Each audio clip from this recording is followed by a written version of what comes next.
registry that distributes IP addresses. So Ipv4, Ipv6 autonomous system numbers. As you can see, the world is divided between 5 internet registries. We are the one responsible for Europe, Middle East, and Central Asia. My expertise mainly lays in the Middle Eastern region over here, which is roughly 14 countries. So most of you here in the internet business would either be members of ours or your upstreams would be members of ours.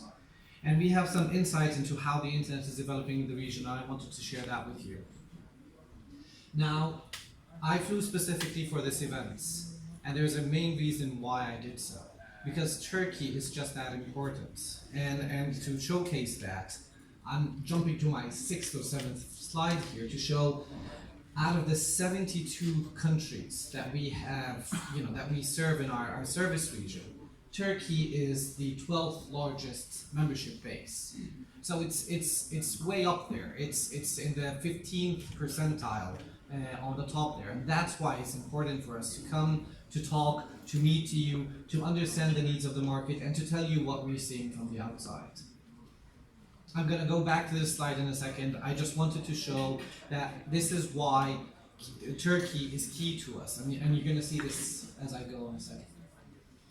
This graph here shows our membership growth in Turkey. So the number of members that we have over the years that got their resources from IPNCC, that started their internet service providers, data hosting centers, cloud services, and so on and so forth. And as you can see, the numbers go up. We today have 334 members out of Turkey here alone, registered from Turkey. And out of those, we see more than 386 ASNs. Now that's a lot. That's as you saw from the previous slide, that's among the 15th percentile in the region here, right? You can also note that after 2014, there's the curve actually got a lot more steeper. And looking at the curves here and looking at general trends, I can say this is due to 2 things mainly. One, as was pointed out earlier in the presentations, there's new entries into the market here, a lot more investment, a lot more players are trying to come into the market here, understanding the importance of the market. The second one is Ipv4 Run Outs, right? You all may be aware that Ipv4 ran out globally, and there's not that much to distribute anymore. So internet registries like ourselves, we now have a policy based on the community that only allows us to give 1,000 IP addresses per new member. And that's why, one of the reasons why you see the numbers going up, as you can see here. So this is Turkey, right? And the reason why I mentioned Ipv4 Run Out is, if you look at, and I'm going to touch on Ipv6 for a second here, and I'm going to show you why. If you look at Ipv6 deployments out of Turkey here, so green shows our members here in Turkey that do not have Ipv6 at all. Yellow shows that have Ipv6 but are not doing anything with it. And only the blue up here are the ones that are visible from other networks over Ipv6. And as you can see, there's still a lot left lacking here. And again, I'm going to make the connection in a second here. So if you now take Turkey and the adjacent countries, the neighboring countries that you have around here, and if you look at them, Iran, Bulgaria, Iraq, Greece, Georgia, Azerbaijan, Syria, Armenia, right? So as you can see, same thing as you would expect, numbers going up, increase since 2014. The numbers are around 1,100 members. Ipv6, still not that great in this part of the world yet, if you look at the neighboring countries. But now look at the breakdown. You can see that Turkey is definitely the biggest player in the neighboring countries here. Followed slightly after by Iran, but the rest are very small in comparison. Now, if you look at those numbers, if you look at the number of members that we have, if you look at the number of IP addresses, if you look at the number of ASNs advertised, it all tells you that this is a developed market, very highly developed in compared to the neighboring countries, which makes it the ideal place for it to be a hub where it attracts business from other neighboring countries and adjacent countries to do so. The only second neighboring country that comes close, you all know, have political issues that prevent them from actually playing that role here, in this part of the world. If you take another perspective, if you look at the Middle East, the way it's defined with the 14 countries, 12 Arab countries, plus Turkey, plus Iran, you would see also a very similar picture, where, you know, IPv6 isn't really happening that much yet in this part of the world. I'm guessing that's why it's not happening here in Turkey, because everywhere you look, you see, you know, well, the people around us aren't doing IPv6 that much. But again, if you look, Turkey, way in the lead after Iran, then everybody else comes after. In this part of the world, Turkey is definitely the big fish in a small pond. It has a lot of potential to lead this entire part of the world, to be a huge hub. It's developed enough. You guys did an excellent job so far in making the internet this resilient, with all the ASNs, with all the project that were rolled out. It's just a matter of taking the step further in attracting all that.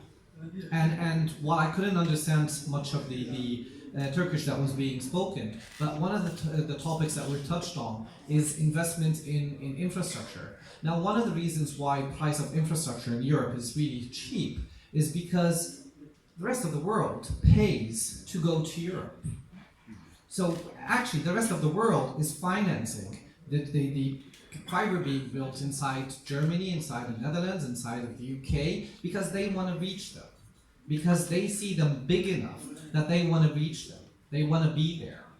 So we actually, you know, the rest of the world, Africa, Middle East, Asia, and the rest, they are financing that. Why can't the same be here in Turkey? Why can't those neighboring countries that are definitely a lot smaller than what Turkey has, not as mature markets as Turkey has, why can't Turkey be that for this part of the world? And that would help the government spending, the private sector spending, because people will want to build into this big hub in this part of the world. Now, going back to the bigger 12, right? So we showed Turkey in the region that it is in, you know, big fish in a small pond. So let's look at the bigger fish, right? So if you look at the top 12, you see UK, Germany, Russia, France, Netherlands, Italy, Spain, Czech, Poland, Switzerland. I'm missing one here. Yeah, it will come in a second. But if you look at them, so RIPE NCC has roughly 14,500 members. These 12 alone are around 9,500. So 12 countries are around 9,500, while the other 60 constitute like 5,000 members. This is how big these 12 players are, and Turkey is among these 12 players. If you look at IPv6 now, it's an entirely different story, right? There's a lot more IPv6 being done out of those more mature markets, because they understand that for them to be these hubs, they have to be on IPv6, they have to be visible on IPv6, they have to do that. They're not saying, well, maybe our neighboring countries aren't doing this, or maybe the region that we are in isn't really ready for IPv6. They understand for them to be leaders, they have to actually lead. And this is the breakdown by country. You can see UK biggest, Germany after that, Russia, France, Netherlands, Italy, Spain, my glasses on, Switzerland, and the rest of the list over there.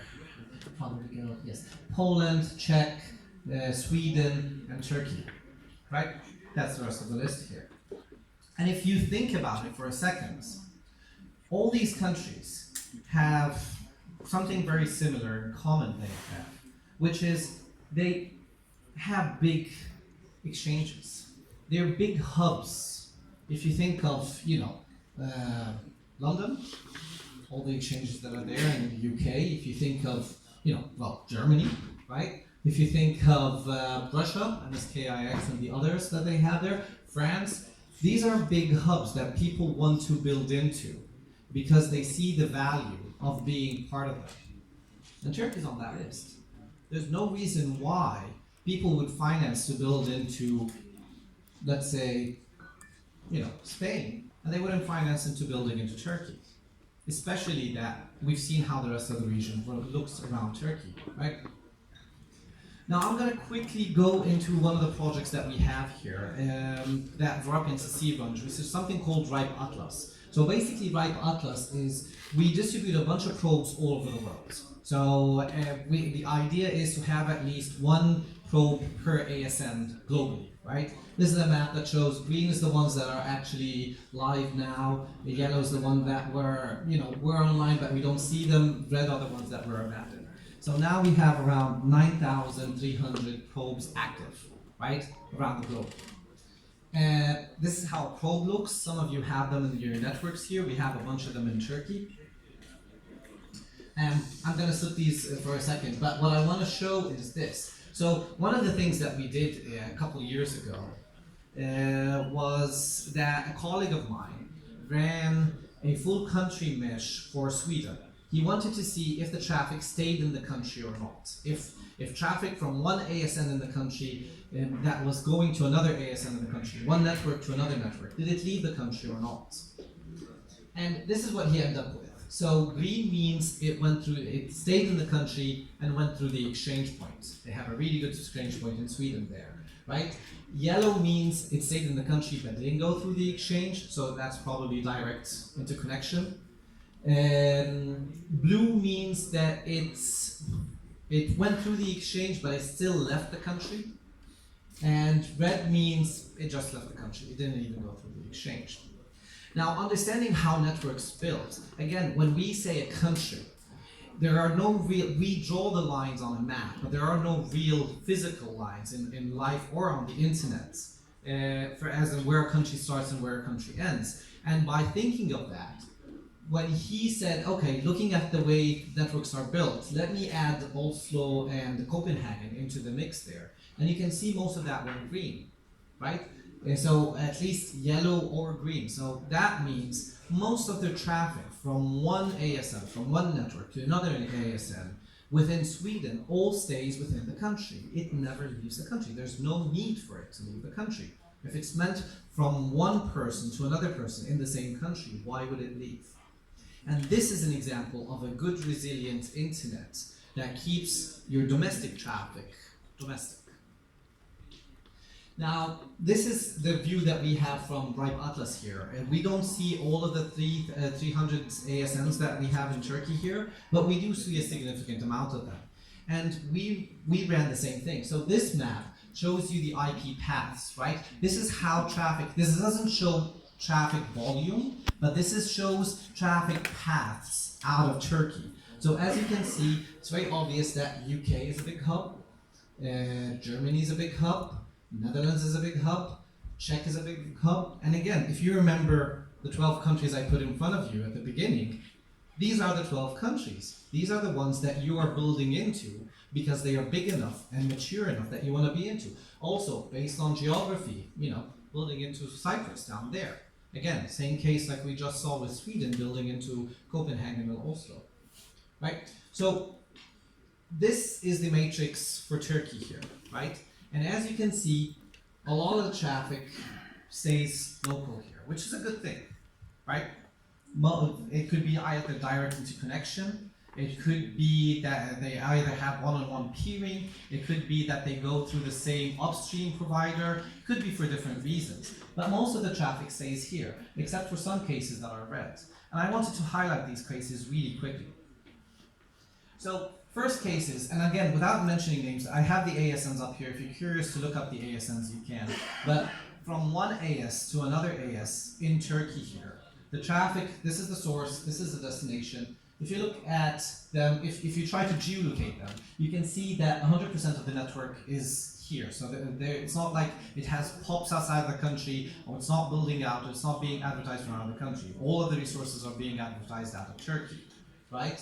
So what you see here is the traffic stays all within Turkey here. It goes through Super Online, it hands off to, this is Vodafone over here, and it stays all within the country. And that's what you want to see. You want to see your traffic from your home that's going to your office all stay within Turkey. There's no need for it to leave the country. And in this example, that's exactly what happened. Now looking at other examples. So one of the red ones, okay? So this is the source, this is the destination. Now looking at trying to geolocate them, right? So one of them is 100% here in Turkey. The other one actually has what could be a pop in Cyprus, right? Because you can see not 100% of the traffic of the advertisements are all out of Turkey. It's being seen out of Greece as well, or Cyprus, for that matter. And if you look at the trace routes, it goes through Cyprus. Now this could be something by design that the operator actually wants it to happen because this is how they built the network. Again, remember the case of Oslo and Copenhagen with Sweden. And it may be something that you don't want to have.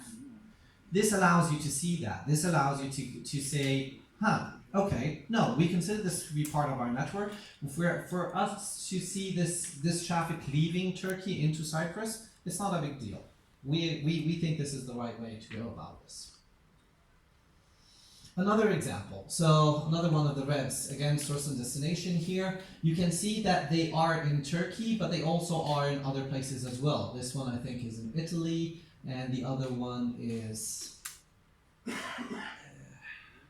really sure, but yeah, it's somewhere up here. I think that's the Netherlands or something. If you look at the traffic, then you see Turkey, Turkey, Turkey, then all of a sudden it goes to Vienna, Prague, Frankfurt, Milan, and then goes back into Turkey. So that could be, this is traffic, yes, exactly, tromboning, exactly what you did. It's tromboning all over. The reason behind that is because probably these guys have cheaper upstreams from, their upstreams out there. Maybe because they are advertising, maybe they have bigger routers and more stronger stuff outside of the countries. That's why everything is being backhauled out to Europe. Again, you are paying to send it to Europe. You are paying for their infrastructure to be cheaper, right? Just to send back your traffic afterwards, right? And again, you're paying to get it back. So this is an example of that. Another example, the final example I have here is, again, source destination, both from Turkey here. You can see these are both 100% here. So the example beforehand, they had parts of the network outside. Maybe they were handing it over to a router or a switch due to their internal routing that just, threw it out of the country. These two are 100% within the country, at least how they're geolocated here. As you can see, Budapest, Prague, Frankfurt, Amsterdam. There's no reason for it to do this. If the source and destination are in the same country, there's no reason for it to bounce all over Europe. There's no reason for you and your organizations to pay to send it to Europe and then pay to bring it back again.